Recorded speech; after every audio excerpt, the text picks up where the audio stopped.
Tapi cerita tersebut termasuk ke dalam teks narratif. Oke. Aku mau tanya, apakah kalian pernah berpendapat? Berpendapat mengenai apa? Hal yang kalian sudah baca, misal. Terus kalian berpendapat terhadap orang lain. Ada yang tahu bahasa yang baiknya itu seperti apa? Sudah tahu belum?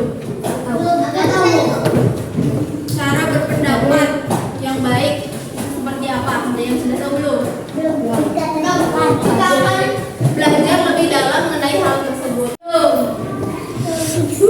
Oke, jadi hari ini kita akan belajar menyampaikan pendapat tentang isi cerita teks naratif. Tapi sebelum itu kalian tahu tidak pengertian dari cerita teks naratif itu apa? Tahu. Apa? Nggak tahu.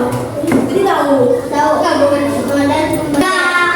Di sini kita belajar untuk membaca teks naratif dan mengidentifikasi unsur ceritanya. Kemudian kita bisa menyampaikan pendapat tentang isi cerita yang dibaca. Serta kita nanti akan berdiskusi secara tim atau secara berkelompok. Oke, nah teks naratif itu apa tadi bukannya? Belum ada yang tahu? Cerita naratif adalah apa? Ada yang mau membaca? Suatu kejadian yang dialami tokoh-tokohnya, pesan moral. Teks naratif ini terdiri dari 3 jenis. Yang pertama itu ada apa?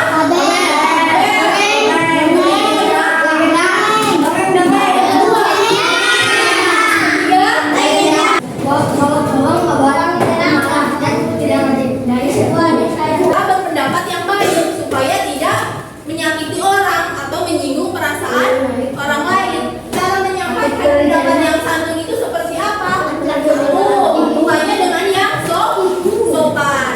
Salah satu bahasa membuka dengan yang sopan itu dengan mengucapkan menurut saya atau saya berpendapat atau saya setuju.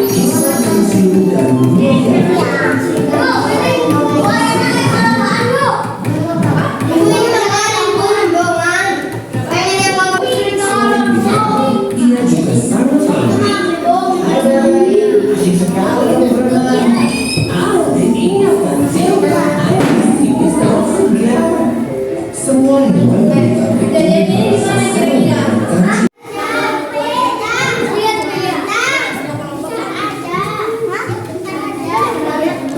Kalian boleh mengisi namanya dulu sambil menunggu isinya nyala.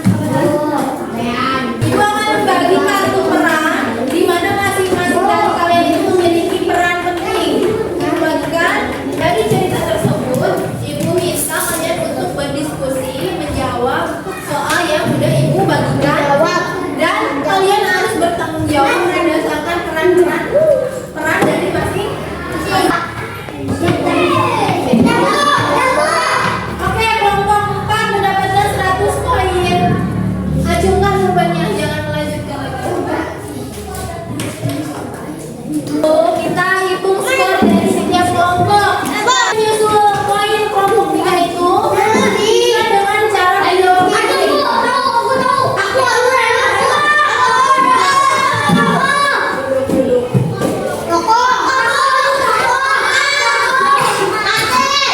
Berarti skor paling banyak secara keseluruhan adalah kelompok 3.